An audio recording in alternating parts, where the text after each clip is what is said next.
This is Formula E. It's fast, it's exciting, and it's coming to the streets of your cities. With the world's biggest manufacturers locked in an arms race to build the best all-electric racing machines, ready for 22 of the globe's finest drivers to fight it out in supercharged wheel-to-wheel battles.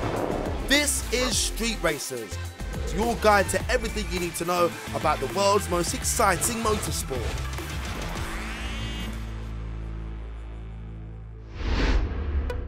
In this episode, we'll be hanging out with Jean-Eric Vergne, Lotterer, and some very special friends. Getting a guided tour of the Green Tech Festival in Berlin from the one and only Nico Rosberg. We'll check out Volkswagen's attempt to break the electric record around the daunting 73 turns of the Nordschleife.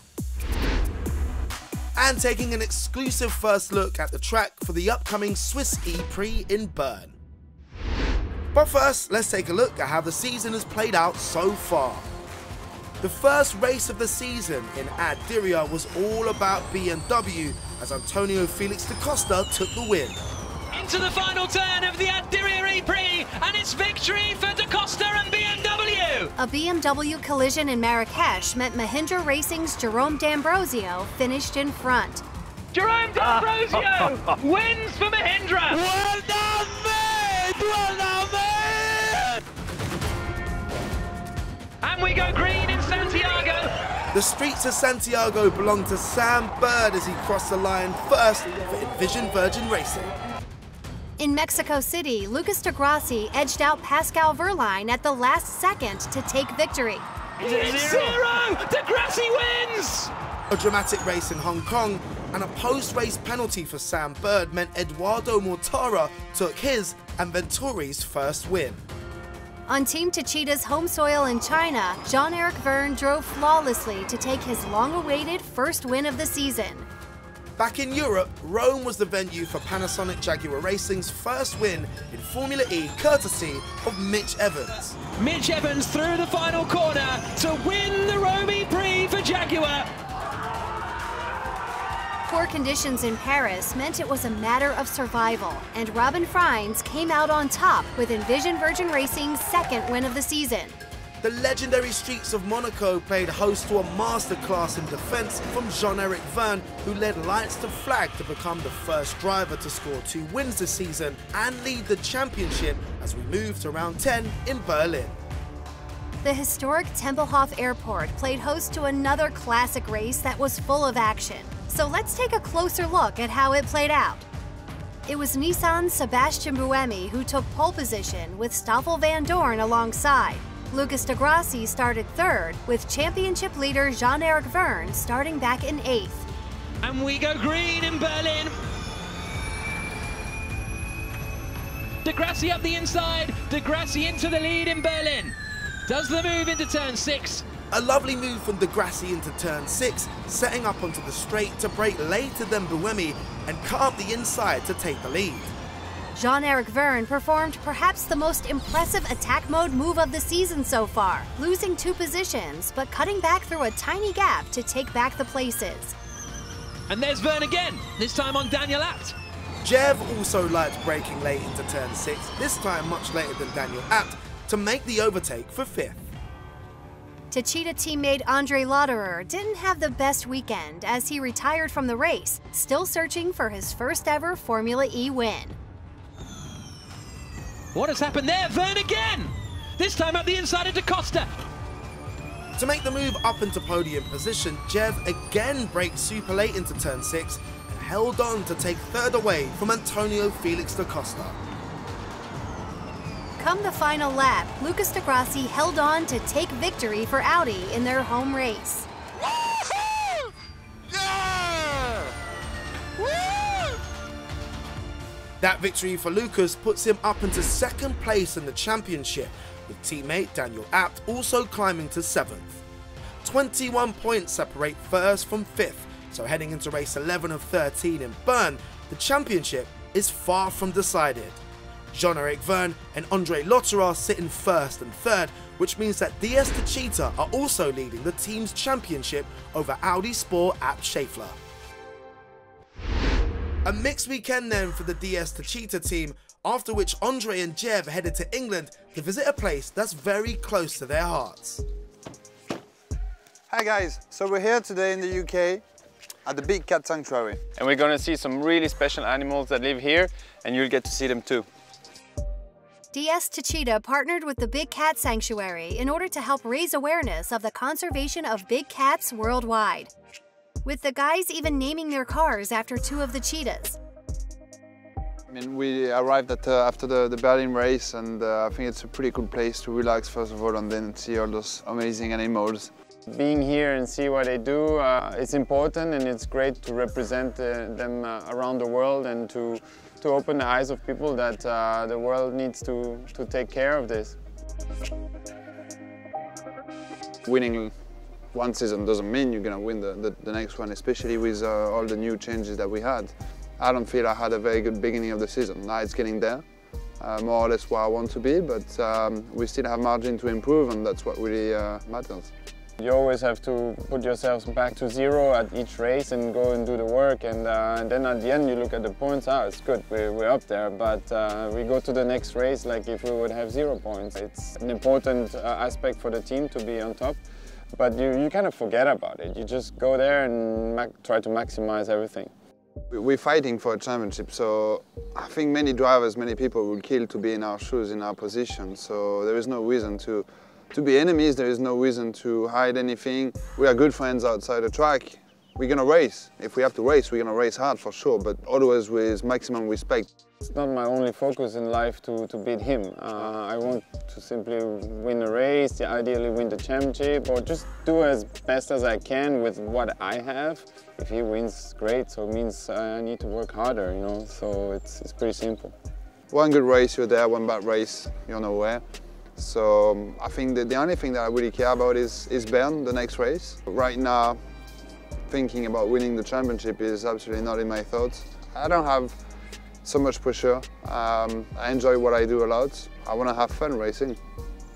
All right, enough of all this talk. Let's go feed the cheetah. That's what we're here for. Okay. We'll be seeing what happened when the boys got up close and personal with the cheetahs later in the show. But first, let's head back to Berlin, which is world famous for its underground dance music scene. So we join Nissan E-Dams drivers as they tuned their ears into the world of techno with the help of producer Locked Groove. Hey Locked Groove, we're here in Berlin and we've got a bit of a challenge for you. We'd like you to make a techno track with the sound of our car. Good luck. Good luck. I'm Tim, aka Locked Groove. I'm a DJ, producer. I live in Berlin. It definitely makes sense for an event like Formula E to come to Berlin. The future of transportation being completely electric excites me a lot. Ollie and Seb have challenged me to make a song inspired by Formula E. And I think technology and creativity go hand in hand. So I thought it would be cool to use some sounds of the track, the cars and the garage. And the Formula E car almost has like a melodic element to it. It sounds really futuristic. The way I basically wanted the track to build up, like sort of musical timeline of a race. You started in the garage, people working and power tools. Like the car doesn't drive onto the track itself. There's people behind it working on it. And I thought it was quite cool to pair that with a kind of futuristic sounding pad sound. Can you go into the race?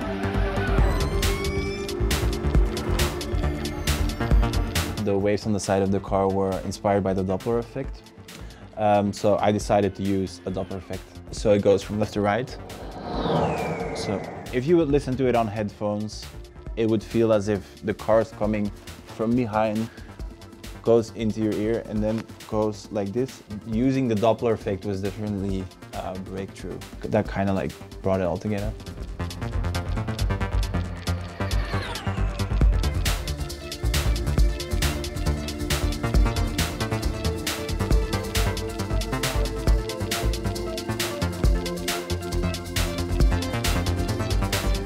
What's that?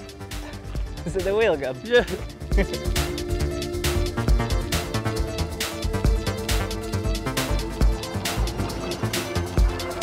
The first one was me, then you came just after. You hear that? Really enjoyed making this actually. It was quite of a challenge to incorporate all of those sounds within the track. So yeah, really enjoyed it. It was interesting, it was good how he mixed it in with the beat. Yeah, good job, man. Yeah, look, Groove, you did a good job. We want you back some other time for the after parties. Not only known for its music and street culture, Berlin is a hub of innovation, which means it was the perfect place for 2016 Formula One world champion Nico Rosberg to launch his brand new Green Tech Festival. We're a festival to help preserve the planet. It's all about celebrating really the sustainable technologies. So we've got loads of product launches in our exhibition. We have the e-scooters, we have the electric Harley Davidson for the first time here as well. I think electric mobility is really key because it's really going to accelerate the global transition to renewable energies. And that's why I'm such a huge supporter. And I hope that we can move fast and progress and deploy e-mobility as quick as possible. And this is where Formula E comes in, because Formula E, pinnacle of e-mobility, and it just makes it so cool and so approachable, and that's what's going to encourage people to embrace it for themselves in their lives as well. So let's check out some of the cool things we've got going here at the Green Tech Festival. For example, we even have a boat, ex-shore, 100% electric, and also all the materials they used, really sustainable. So marine industry is one of the two most polluting industries in the world, I think together with agriculture. So that's the industry where it's very important to try and make progress, technological progress. Even small boats going electric I think is a great indication and all that going in the right direction. So here we're at Parley, and they're really the pioneers in using ocean plastic to create cool shoes, especially sports shoes. So we have the collaboration here with Adidas. They sold 1 million of these shoes. 1 million pairs, so it's been a huge success, and it's inspired Adidas to now officially say that by 2025 they want to make all their shoes with ocean plastic. So that's such a bold statement and an awesome direction, and I think Parley has had a huge part in that.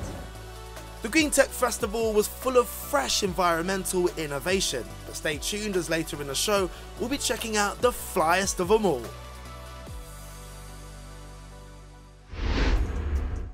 Let's head back to England, where DS Techeetah drivers Jean-Eric Vergne and Andre Lotterer were visiting a cause close to their hearts at the Big Cat Sanctuary. Places like the Big Cat Sanctuary are vital. Really, we're here to provide exceptional welfare to our cats, the cats that live here. It's about not only helping educate people and create awareness, but beyond that further still, actually it's about their conservation in the wild, generating support and resources that we can then put back into projects that are protecting their habitat and them as a species. You know, part of the environmental crisis we talk about is global warming, and driving solutions like environmentally friendly technologies in electric cars, etc. is, you know, such an important piece of the puzzle. What happens if you lie down on the floor? They come and play with you? Or? No, they'd probably come and want to investigate. You'd be acting really weird. They'd be like, are you food? Instinct would kick in at some point, yeah. All right, guys, as you know, my car is named after Keen, and it's actually him. So there's Keen. Keen? Not really keen in listening to you. Yeah, see, he reacted. It's okay, I didn't want to upset you. That's a human bones. Yeah, no, that was the last visitor. Good boy.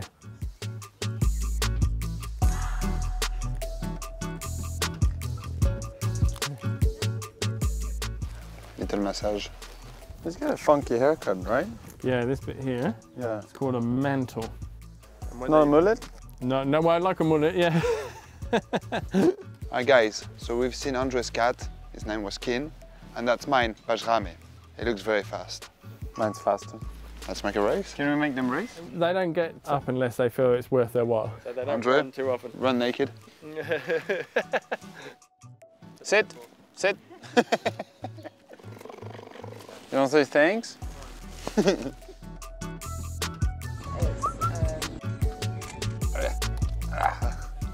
Come on, we travel all over the world with you. Be nice. Hi guys, so that's it for us. It's been an amazing couple of days here at the Big Cat Sanctuary. Luckily we have all our fingers, hands and everything. We've been very close to the cats, to our cats, Keen and Vergne. So yeah, really enjoyed it. Yeah, definitely loved it. It was amazing. But now it's back to work. Got to prepare for Bern, and I'll be hosting a show there. Yes, Andre, we're really looking forward to having you host in Bern. It's cool to see that 4 of the fastest land mammals in the world get along so well. Now though, it's time to check out what happened when VW tried to break yet another electric record. Back in 2018, VW built the all-electric IDR race car for a single purpose: to break the electric record for one of the most challenging hill climbs in the world, Pikes Peak. When the day came, not only did the IDR beat the electric record, but set the fastest ever time in any vehicle. I think we've proved that electric cars can be passionate, that it's fantastic to see them drive, and that it's probably the future that we all have to go through. I enjoy the car a lot. It was, even if it's on hill climb, was one of the best cars I ever drove.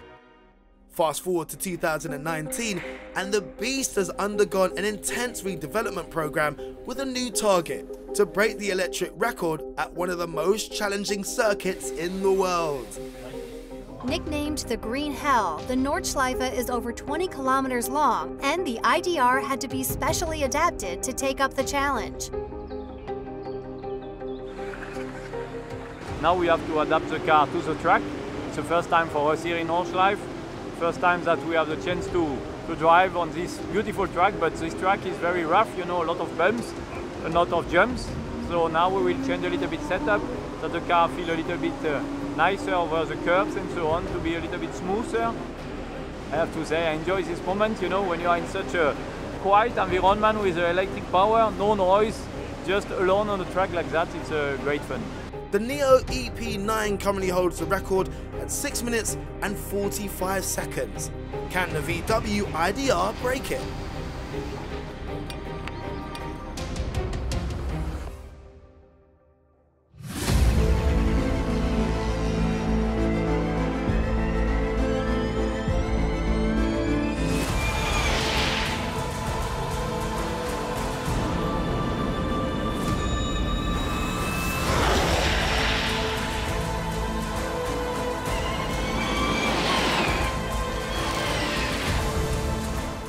The IDR looked quick around the 73-turn track, with 6 minutes 45 seconds to beat. Was it fast enough?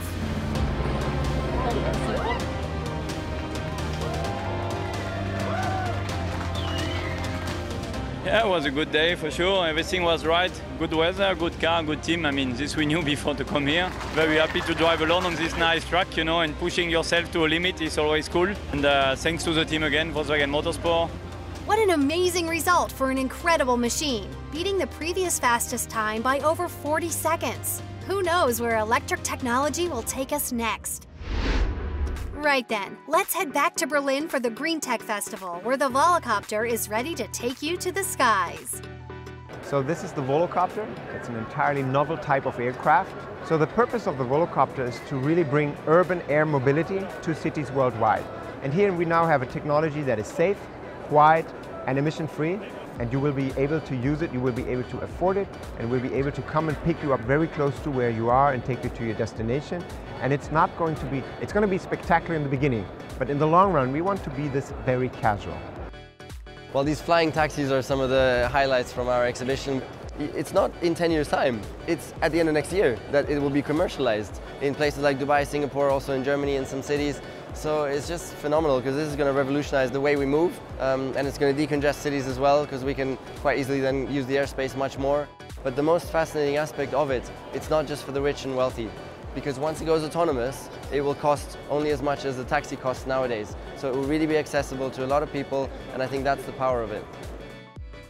Future for green tech is that it's coming now, and it's not a compromise anymore. It's not like you need to forfeit something, because it's cool, it's sustainable, it's most of the time even cheaper, so it's here to stay, and I think I really hope that we all learn to embrace it, because it's very, very powerful as well, and will have a great big impact.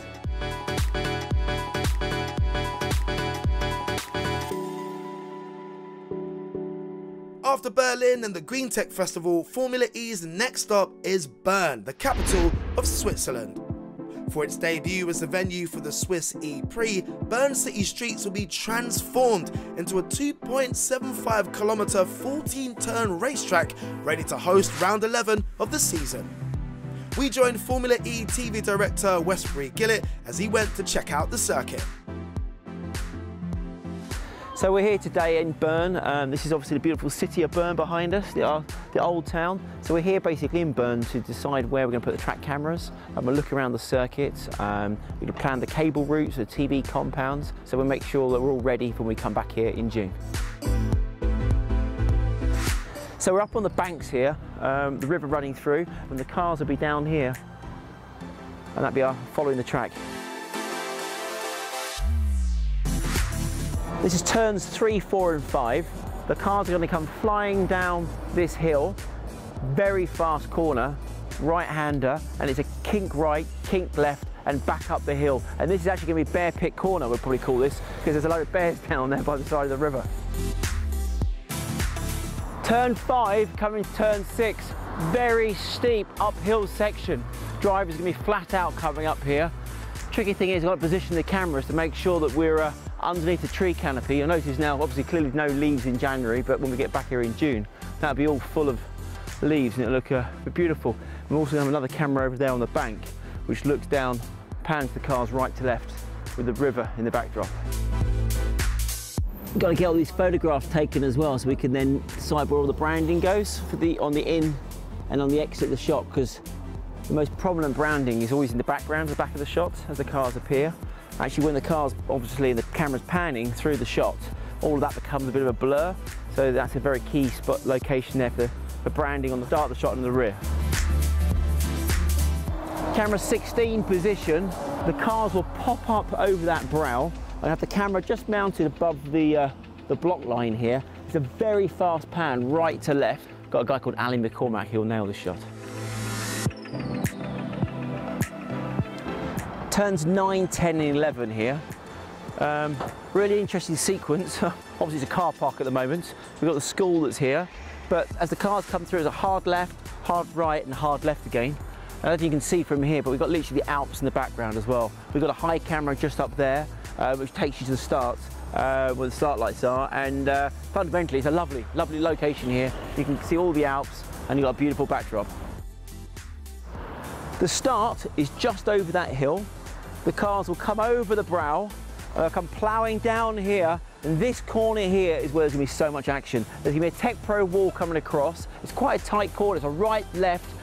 Those traffic lights will clearly be gone, and the cars will continue down to the next corner, which will also be full of action. Bern is a serious street circuit. There's going to be so much action here, loads of overtaking places, lots of undulation, loads of places also for the cars to regen, and it's set amongst a beautiful city. What a backdrop. So we've seen the TV director's preparations for the Swiss E-Prix, but what about the drivers? Hey street racers, I'm currently in Zurich for the opening of the world's first e-tron experience center. Pretty cool, but we're not going to be racing here, we're going to race in Bern next with Formula E. So preparation starts now, see you there. Hey guys, I'm here in Le Mans getting ready for the big 24-hour race this week. I'm also looking forward to be back in the Formula E car next weekend. It's been a while since we've last raced, but certainly I've been busy. So yeah, I hope to see you all there. Hi street racers, hope you're all doing good. Looking forward to Bern. It's going to be my home race next week, so I hope you will all enjoy that race and see you there. Hi everybody, looking forward to Bern next week. It's been a while since Berlin, it's nice to have a break, but yeah, this weekend I'm out with my kart team in Scotland and just on a track walk.